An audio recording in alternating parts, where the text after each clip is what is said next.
Good evening, boys and girls. My name is Mrs. Vetrano. That's my new married name. I was Miss Palladino before, and I am tonight's mystery reader. So I am the supervisor of curriculum and instruction for Hillsdale Public Schools, and you probably have seen me around Smith School, and I'm so excited tonight to be reading with all of you Appleblossom the Possum. And tonight, as your mystery reader, we're going to dig into chapter 3. So if you could all turn to page 12 in your book, we're going to take a look and find out what Appleblossom is up to.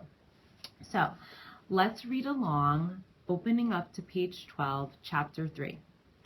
Possums are born into darkness, and they stay that way. They are, as the thinker Antonio says, nocturnal. And nocturnal things sleep during the day and are awake at night.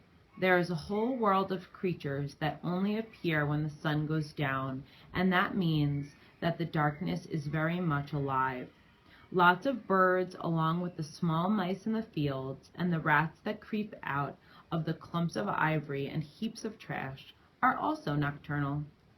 So are the bushy-tailed raccoons that come down from hills after the sun sinks into the horizon. Skunks sleep until nightfall unfolds, snuggled underneath porches or concealed behind rusty gardening tools stacked into the corner of backyards. Many types of spiders emerge from cracks in the bark of trees or the undersides of outdoor furniture only when the sky has gone dark. Bats take to the air. Moths and black beetles edge away from the camouflage of the molted branches and pitted fences. Enterprising badgers squeeze from openings behind trash cans and stacks of firewood.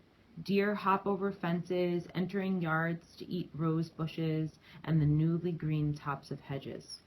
Crickets and toads and frogs open their mouths and call out to announce the arrival of darkness. But not one of these nocturnal animals is like a possum, because, as Mama Possum explains, none of those other creatures are marsupials. When they first hear the news, all of the possum babies cheer. Alberta starts a chant, "We are marsupials! We are marsupials! We are marsupials!"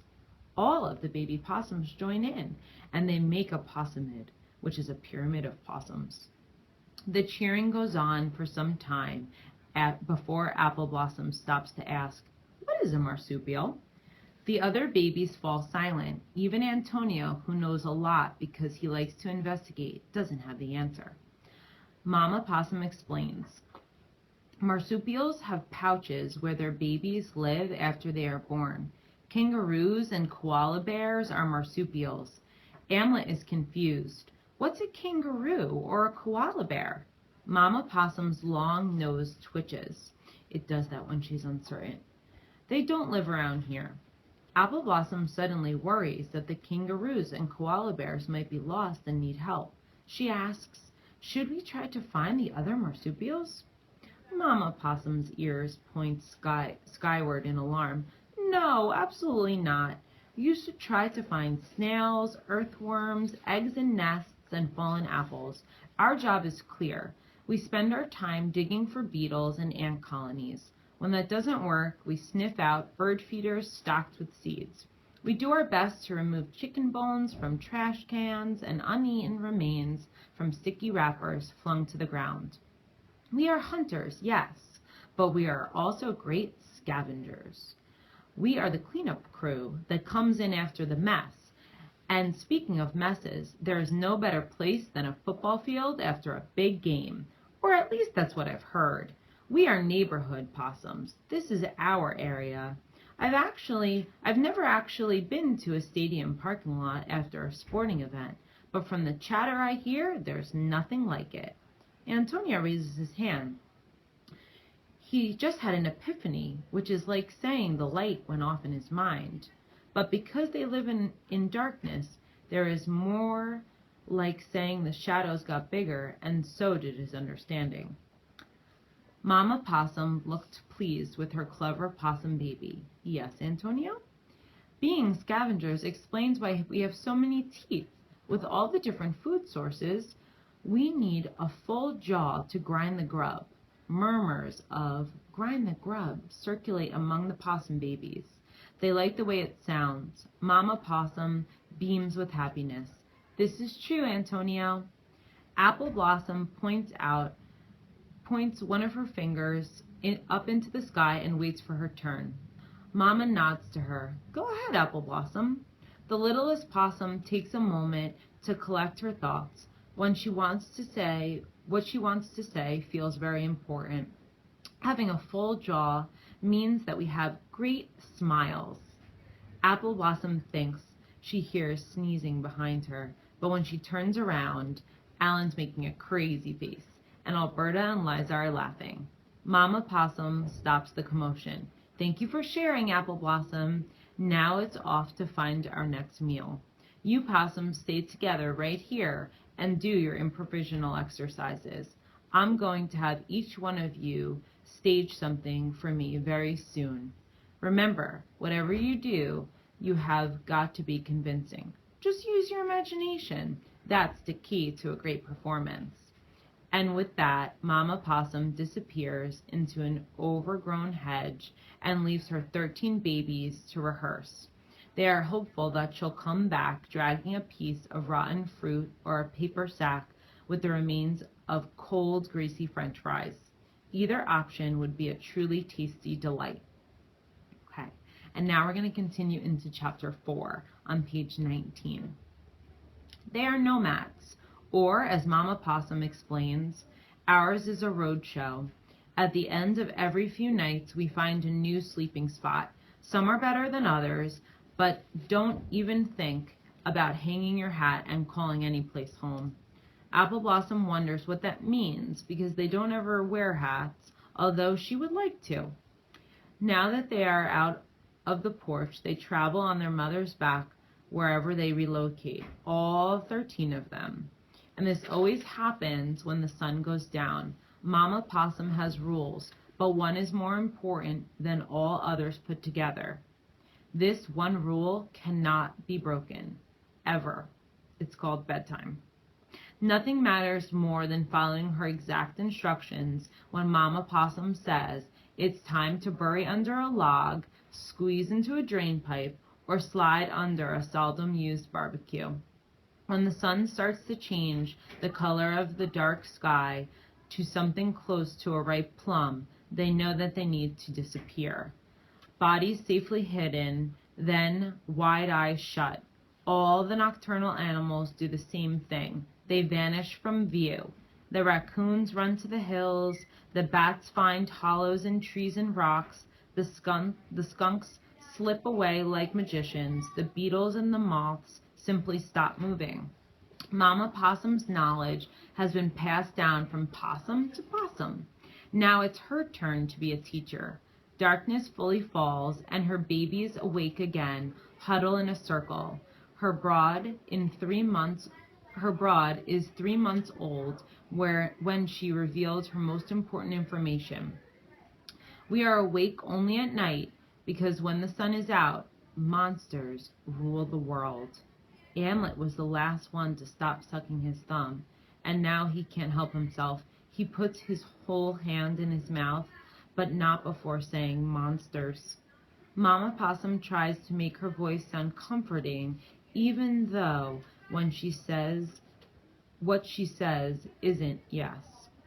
Now there are 3 kinds of monsters, and all 3 kinds are terrifying. They are present at night, but they really own the day. Appleblossam's brothers and sisters move closer to one another as Mama Possum continues. The first kind of monster is made of metal. They have wheels and bright eyes when they are out after dark. These eyes are blinding. Antonio interrupts. We've heard the metal monsters before. They are loud. Mama Possum nods. Yes, Antonio, the metal monsters roar and honk, and they move very, very fast, and they can flatten an animal in an instant if one gets in the way. Appleblossom can't even think about something so frightening. She tries to close her eyes, but it isn't like closing her eyes. She can still hear her mother's voice.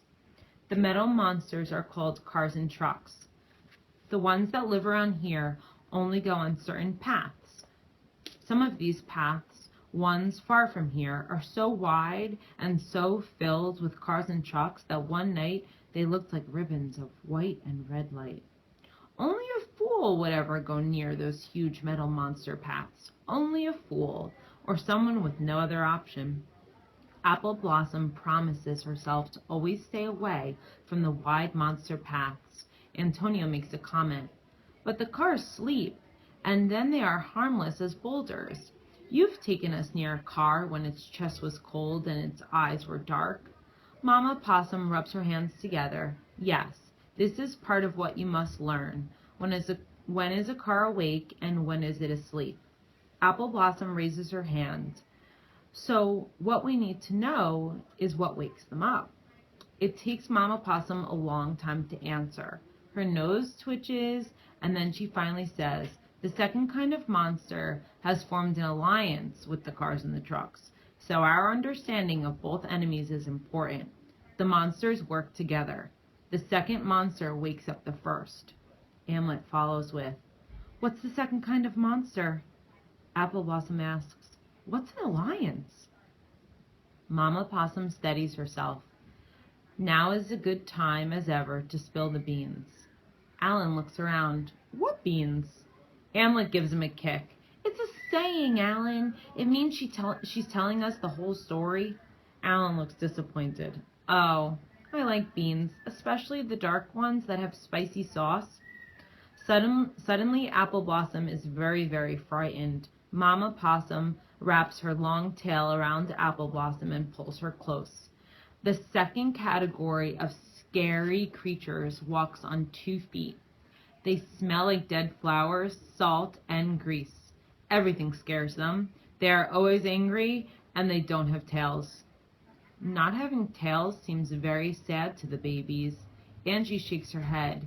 She is dramatic and is accomplished now, and is acknowledged now as being the best performer of her group. She strikes her signature pose, which is her hand on her forehead, and she wails, an animal without a tail is so sad. At her side, Elise adds, maybe that's why they're so angry. Whispers of, so sad and angry, buzz through the group. Mama Possum waits until they're quieted down and then continues. The second monsters are called people. The people cover themselves in layers of cloth because they have very little fur. They scream when they see a night creature. They are noisy and unpredictable. They are dangerous and not very smart, believe me. All of the possum babies stare at their mother. It's clear that they do believe her. Now, the people don't like to share. That is their biggest problem. So they set traps and they use weapons and poison. They are sneaky and mean. But the good part is that most of the time they don't climb trees at night or go into hedges or dig holes. Sighs of relief come from the babies, and they are big sighs. Mama Possum adds, the people are awake for part of the night, but they go into their houses and stare at boxes there. Appleblossom is confused. What kind of boxes? Mama Possum's eyes narrow. The boxes have light and sound, and the people watch these contraptions for hours. Some of the light boxes hang on the walls of the houses, some are just off the ground, and others are held right in their hands. Antonio waves his tail. I think the light boxes must be telling the monsters what to do. Mama Possum looks as if she's giving this idea some thought, but the discussion is over and no objects when she says, we've had enough for one night. Appleblossom can't fall asleep after her mother's big talk.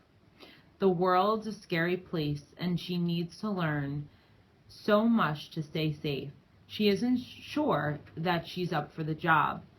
Her acting skills aren't as advanced as her brothers and sisters. She doesn't have any special talents like dancing or singing or speaking with an accent. She's good at smelling night blossoming jasmine and watching the bats swirl in the dark sky as they circle the streetlights. She's good at observing the world. Does that count? In the distance, the sun edges up over the trees, and Appleblossom feels her tail tremble.